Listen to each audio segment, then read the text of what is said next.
A night in the jungle, a haunting encounter, and the strangest road trip you'll ever hear about. Get ready for spine-chilling moments and eerie mysteries that you won't be able to shake off. When a group of kids accidentally stumbles into danger in the depths of the Amazon, and a trip through a haunted tunnel takes an unexpected turn, will they make it out alive? Find out in this collection of true stories that'll have you sleeping with one eye open. The peaceful Amazon jungle and the terror of the border, the Amazon rainforest, is one of the most unique and beautiful places on Earth. It's a place of lush greenery, exotic animals, and towering trees. The village where I grew up was nestled right on the edge of the Amazon, surrounded by dense jungle that stretched for miles in every direction. In this small village, everyone knew each other. We all lived in harmony with the jungle and respected its power and mystery. Despite the beauty of the jungle, there was one thing that made living there dangerous: the presence of terrorist groups who controlled parts of the region. These groups often threatened the safety of our village, especially at night. I was only 7 years old at the time when this unsettling event took place, but I remember it vividly. The rules of our village were simple. We were free to roam around, explore the area, enjoy the jungle's beauty, but there were strict boundaries. We were warned never to go near the areas controlled by the terrorists, and under no circumstances were we allowed to leave the village at night. My parents took these rules very seriously, teaching me how to stay safe if anything went wrong. They always made sure I knew how to hide if necessary and how to run if something fell off. That night, I remember that the adults in the village were all celebrating a festival. It was some kind of Amazonian celebration, similar to Halloween, where everyone painted their faces and wore tribal costumes. The whole village was involved, and the atmosphere was filled with laughter and music. My mother, like the others, had painted her face in a tribal pattern, and the children were all gathered together in one house, safe from the festivities. The eldest girl in our group, a 17-year-old named Talia, was supposed to look after us. She was a responsible older sister, but once our parents left, Talia and her friends decided to leave us behind and join the festivities. This was the first mistake. We were a group of 6 kids, the youngest being me, and we were left unsupervised. Talia's departure left us to our own devices. Among the 6 of us, there was one boy named Leon, who was always the most adventurous. At 14, he was the oldest of us all, and whatever Leon said, we would follow. He was fun, full of ideas for exciting things to do, and most of all, he knew how to take care of us, even though sometimes his ideas were reckless. Still, we trusted him. That night, Leon suggested we sneak out and explore the Amazon jungle. "Let's go find a hidden treasure," he said with a grin. The idea sounded thrilling, and we all agreed. None of us had any hesitation. We were children, excited by the thought of adventure and treasure, and the idea of sneaking out into the jungle made it feel even more daring. The jungle felt like a different world at night, full of whispers, mysterious sounds, and unknown dangers, but we didn't care. It wasn't hard to escape. Talia, the one who was supposed to be watching over us, had left with her friends. So Leon managed to find an old lantern, and we all sneaked out in the middle of the night. Even found a boat that was big enough for all 6 of us. Before we knew it, we were floating down the river under the cover of darkness. The only light came from the flickering lantern in the boat, and we felt like we were on a grand expedition.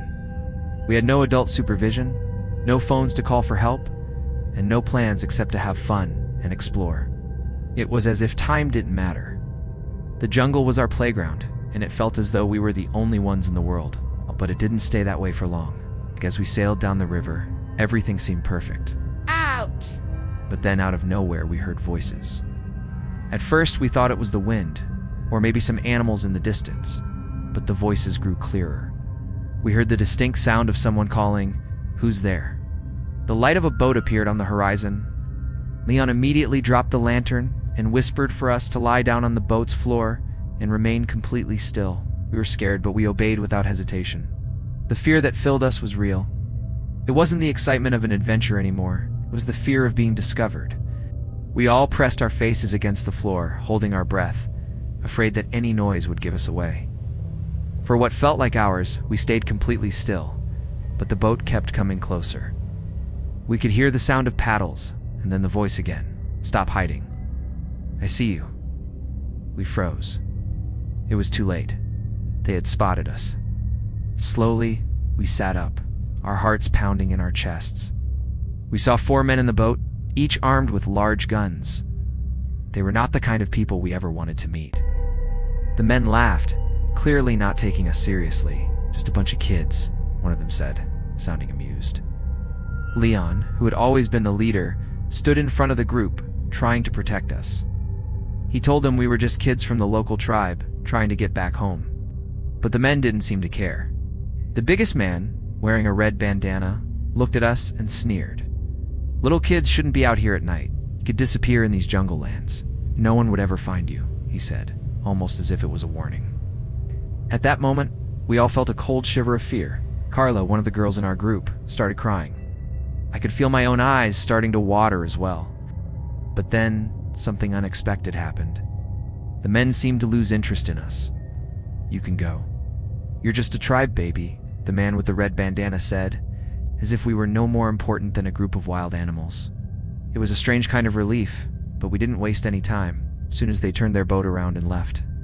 We paddled as fast as we could back to the village. We didn't look back. Once we arrived, we rushed to the house, locked all the doors and windows, and huddled together, too afraid to sleep. We spent the rest of the night in fear, knowing that what had just happened could have turned out much worse. The next day, we all agreed not to tell anyone what had happened. We didn't want to get in trouble for sneaking out, and we didn't want to alarm the adults, so we kept our secret hidden from the village. To this day, no one knows what really happened that night in the Amazon. The snowy mountains and the strange encounter with the trapper. The Rocky Mountains are an imposing and beautiful part of North America. Located in the western part of the United States and stretching into Canada, these mountains are filled with towering peaks, deep valleys, and vast forests. In spring, when the snow is beginning to melt, the air is crisp, and the landscape is both breathtaking and unforgiving.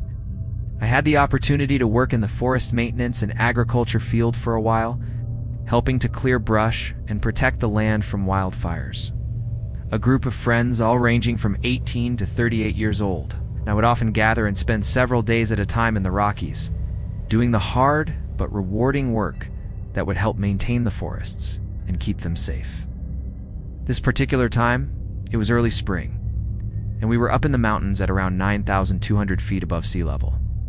There was still plenty of snow on the ground, and we had spent the whole day working hard, chopping brush and clearing paths to help prevent wildfires. By the end of the day, we were all exhausted. But as always, we found ways to unwind and relax after a hard day's work. Our crew was in high spirits, and one of the older guys, someone who had been part of our group for years, asked if we wanted to head to a slope nearby. It was a place where we could have a little fun after all the hard work. A place with no trees, just a clear, open area of snow where we could race around. The plan sounded perfect. We were tired but excited to kick back and have some fun, so we drove our Gator 4-wheel drive vehicles to the slope, unloaded our gear, and set up a small fire pit to keep warm. It was a clear night, and there was something magical about being out there in the cold, surrounded by snow and mountains, with only the stars above us and the fire crackling at our feet. We had a few drinks, shared some stories, and got ready for some fun. As the night went on, we all took turns being towed behind a gator on a tube, flying down the slope with the cold air rushing past our faces. It was exhilarating, all of us laughing, trying to make each other scream as we swerved close to the trees. Of course, it wasn't the safest thing to do. But we were young, and we were enjoying ourselves. The whole night felt like a huge adventure, with no care in the world. Everyone was having fun until something very strange happened. Around 1 a.m., we were finishing up a run when the youngest guy on the crew, Jeff, suddenly became very anxious, stumbling over his words and couldn't explain himself properly. But after a few moments, he managed to tell us that while he was on his last ride down the slope, he had seen a man standing in the woods. The man was wearing an old-fashioned trapper's hat, the kind with ear flaps, and a plaid shirt. He looked out of place, standing alone in the middle of the wilderness in the dead of night. Jeff was freaked out, and we all thought he might be seeing things. Maybe it was just the dark, or maybe the whiskey was playing tricks on him. But we decided to check it out anyway. After all, we were in the mountains, far away from civilization. We grabbed our flashlights and rifles just to be safe, and started looking around. The snow was deep, and the ground was soft, making it easy to spot any footprints. But when we checked, We found nothing. There were no signs of anyone being there. No footprints, no broken branches, just the pure white snow. Couldn't find anything to explain what Jeff had seen. We tried to brush it off as a spooky environment, or maybe Jeff just having an overactive imagination. But as we returned to our camp, he was still on edge. He didn't sleep that night, his mind replaying the image of the man he had seen. He didn't think much more about it, chalking it up to the strange isolation of the wilderness. But it was still something that weighed heavily on Jeff. He was convinced that someone had been out there watching us, and it made him nervous for the rest of the trip. The next morning, we left the camp to head to a small town nearby for breakfast. As we approached the intersection of the public dirt road and the private dirt road that led to our property, we noticed something strange.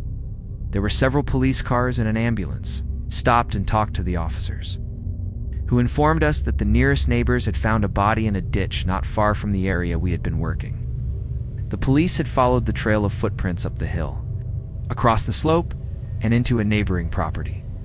At that point, we realized that the man Jeff had seen might have been the same person who had ended up in the ditch. The body was identified as a man in his 60s, who had apparently died from a self-inflicted gunshot wound. It had probably taken his life just minutes after we had encountered him on the slope. It was a chilling realization. We had no idea who this man was, or what he had been doing in the woods that night. We never got the chance to ask him anything. But it felt unsettling knowing that his last moments were spent alone, in the cold, somewhere on that same mountain, close to where we had been having fun. The whole experience left us feeling uneasy. We didn't know whether this man had meant us harm, or whether he had been in need of help. It was an eerie situation, one that we couldn't shake off easily. It didn't make sense to us, and it left Jeff with a lingering sense of fear that stayed with him for weeks. It was an experience none of us would ever forget.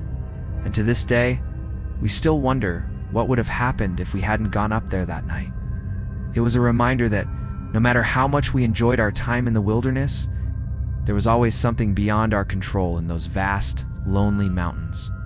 The haunting encounter in the forest. The silent watcher. Living in a small rural village in Germany had its perks, especially in 2015 when I was 19 years old. My closest friend lived only a couple of streets away from me, and we often spent time together talking and sharing stories. However, there was one thing we shared that we kept as our little secret. We were both smokers. This wasn't something we openly talked about, and we would sneak away in the night to have a smoke in private, away from the prying eyes of our parents. We used to meet up late at night after everything had settled down, and we would drive to a secluded spot outside the village. At first, we would hang around in a dimly lit alley, but soon we realized it was safer and quieter to go further away from the village and into the forests connecting our little town to the next one. This was the place we chose to meet, a quiet, eerie spot in the woods where the stillness seemed almost unnatural. The sounds of nature, birds chirping, insects buzzing, were oddly absent, and it created a serene yet chilling atmosphere. It was the perfect spot for a late-night chat where we could talk about our day, our lives, and whatever else was on our minds. On this particular night, I had messaged my friend shortly after midnight, asking her if she was up for one of our usual meetups. She agreed to pick me up, which was a bit unusual because, most of the time, I would drive to her place, and we'd head out from there. After a quick walk around the corner, I hopped into the passenger seat of her car, and we headed out toward the forest road. We had been using this spot for a while now, and it was starting to feel like our little secret getaway, a place where we could just be ourselves, away from everyone else, away from the noise of the village. The air was fresh, the night was still, and everything seemed perfect. We parked in the familiar dirt road in the forest, turned off the car lights, and let the cool night air surround us. The only light in the car came from the faint glow of the onboard computer. It was quiet, so quiet that it almost felt like the forest was holding its breath, waiting for something to happen. The darkness outside the car made everything seem even more mysterious. As I sat there, listening to my friend talk about her day, my eyes wandered to the side mirror on the passenger side of the car. I froze. In the reflection, I saw something that made my blood run cold. A human-like figure standing in the distance behind the car. At first, I didn't say anything because I thought it could just be an illusion, a trick of the light, but as I kept looking, I realized it wasn't. There was someone standing there, just out of reach in the darkness of the woods. My heart started pounding in my chest as I tried to make sense of what I was seeing. The figure was motionless, almost blending into the shadows of the forest, but I could see it clearly enough. The silhouette of a person. I didn't say anything immediately. I stayed quiet for a few seconds, unsure of what to do. My mind raced, thinking of the worst possible scenarios. My friend noticed that I had gone silent and asked me what was wrong. I whispered that I thought I saw someone standing in the woods. I told her not to look, but to just start the car and drive. She laughed at first, thinking I was joking, but when she saw the look on my face, she stopped laughing. Slowly, she turned to look at the mirror as well. The man was still standing there, just as still, like he hadn't moved an inch. Panic started to set in. My friend quickly started the car, her hands shaking as she put the car in reverse and began to turn around to face the road that would lead us back toward the village.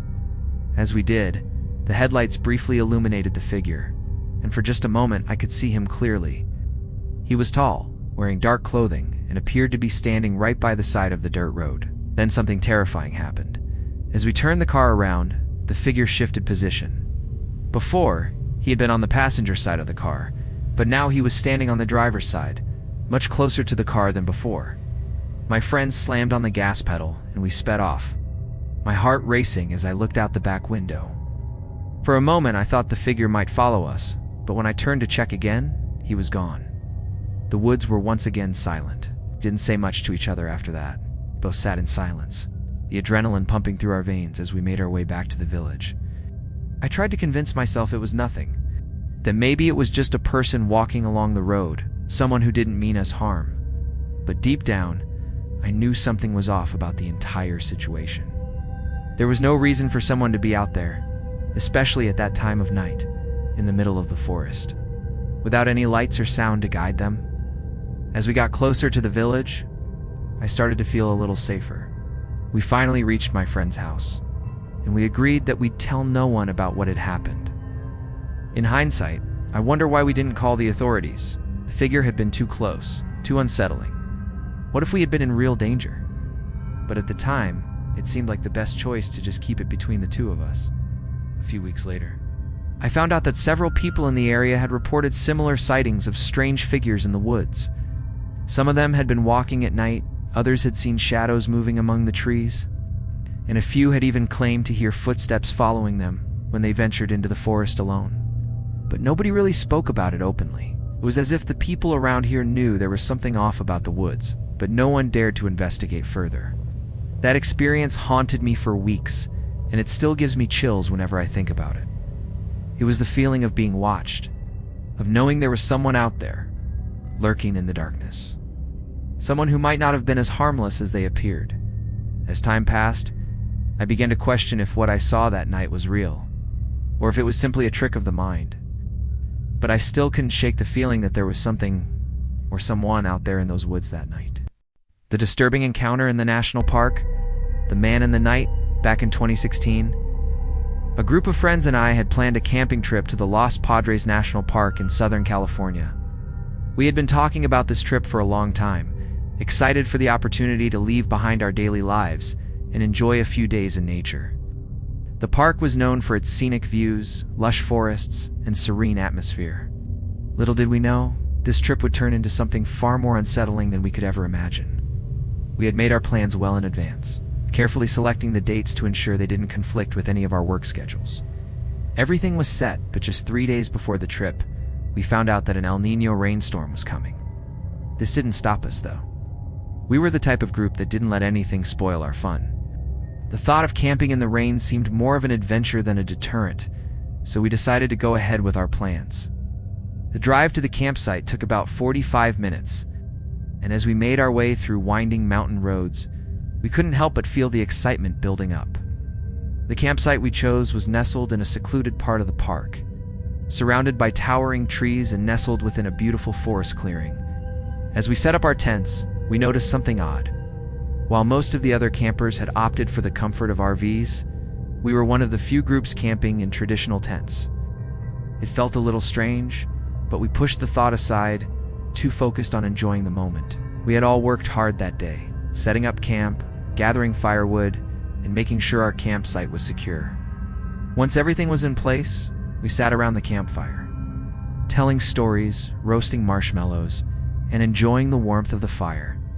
However, as the night wore on, something started to feel off. It was getting late, and although the rain hadn't started yet, there was a lingering chill in the air. As the group started to wind down and get ready for bed, I decided to pull a prank on my friends. Had my phone ready and planned to prank call S and AJ, two of my closest friends in the group. I dialed their numbers and let the phone ring through. But instead of saying anything, I just breathed heavily into the phone. It didn't take long for S and AJ to freak out. They were both unnerved by the mysterious silent calls and tried to convince themselves it was just a joke. I called them a few more times, making the situation even more intense, until they were genuinely spooked. Finally, when they answered the phone, I let out loud fake moans, making them even more terrified.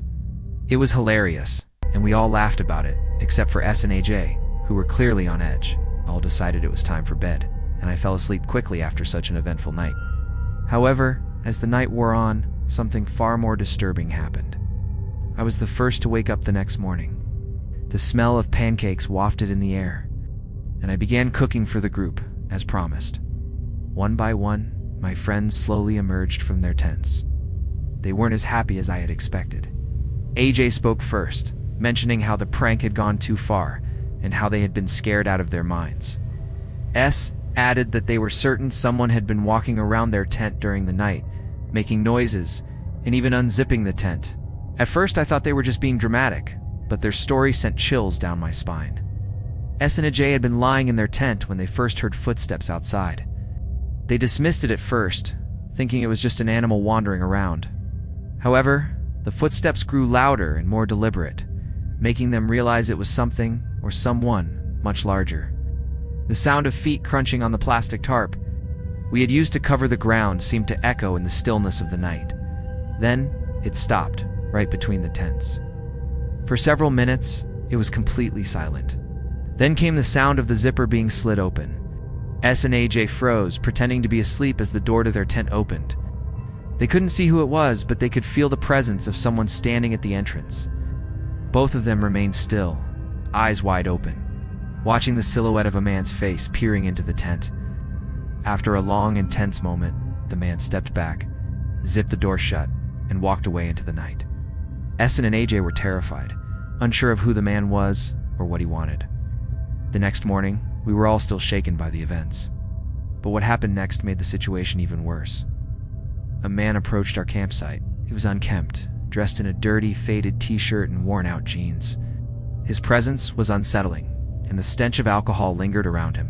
He spoke in a raspy voice, asking us how we slept, and whether we had any cigarettes. His mannerisms were strange, and the way he spoke was a bit too friendly for someone who was clearly out of place. He introduced himself briefly, asking us to visit his RV if we had the chance. But we were all so uncomfortable that we barely responded. I couldn't help but notice the man's RV parked not far from us. It was old, run down, and looked like it had seen better days. But what bothered me more was that his RV was parked on the edge of the campsite, in a secluded area where we hadn't seen anyone before. He had been close to us all night, walking around, possibly even entering our tents. The handprints I had seen on my car earlier were beginning to make sense. They weren't ours, and I couldn't help but wonder who had touched the car. As the man continued to hang around, he made more strange comments, offering to show us his RV and suggesting that we check it out. It didn't make sense. Why was he so interested in us? Why had he been walking around our tents the night before? And more importantly, why did he choose to walk all the way over to our campsite to use our restroom when his RV clearly had one? The whole situation was becoming more and more bizarre. I could sense the tension in the air, and I knew we all felt it.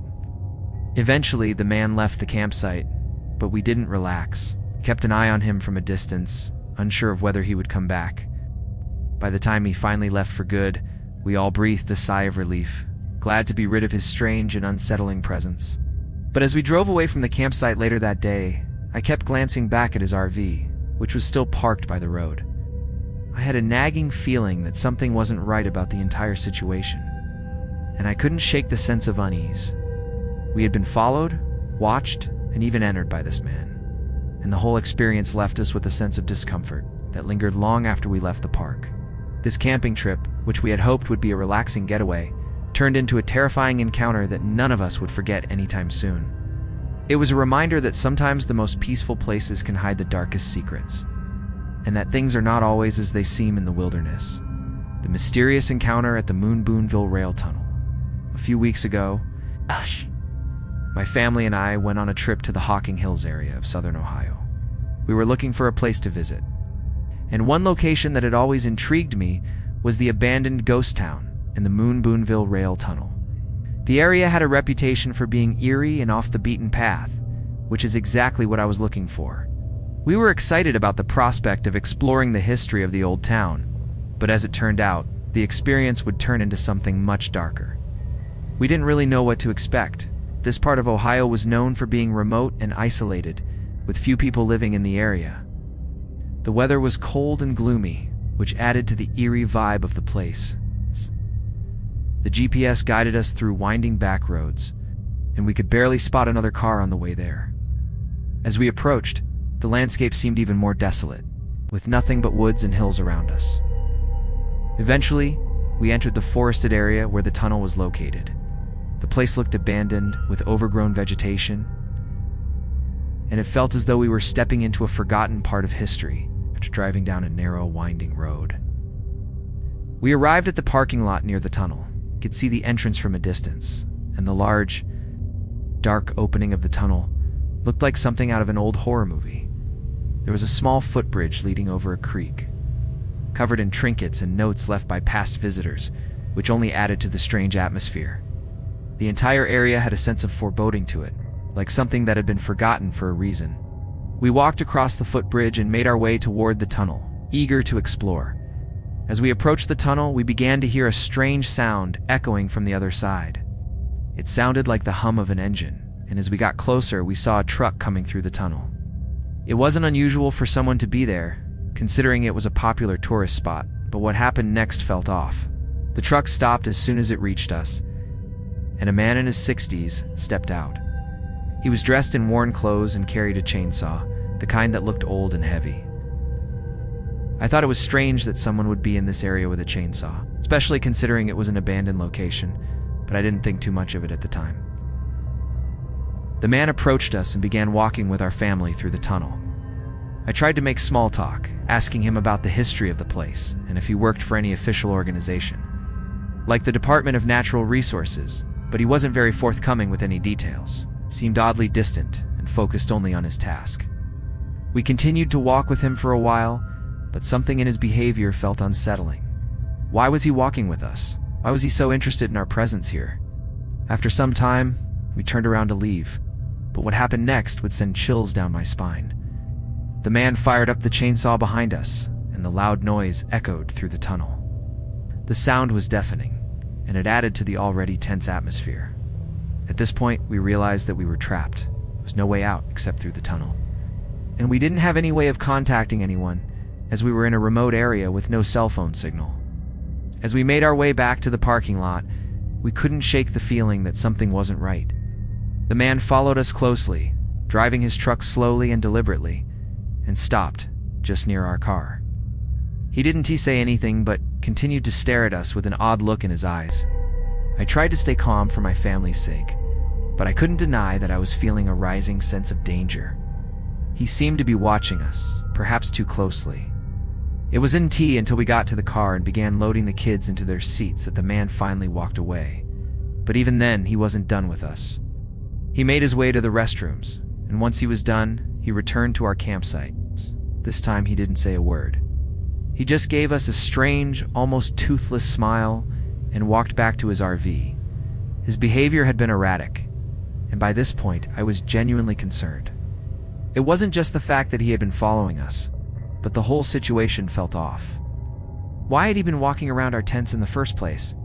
Why had he made a point to speak with us when he didn't seem interested in having a normal conversation? More importantly, why had he been so insistent on us visiting his RV, even after we expressed no interest in doing so?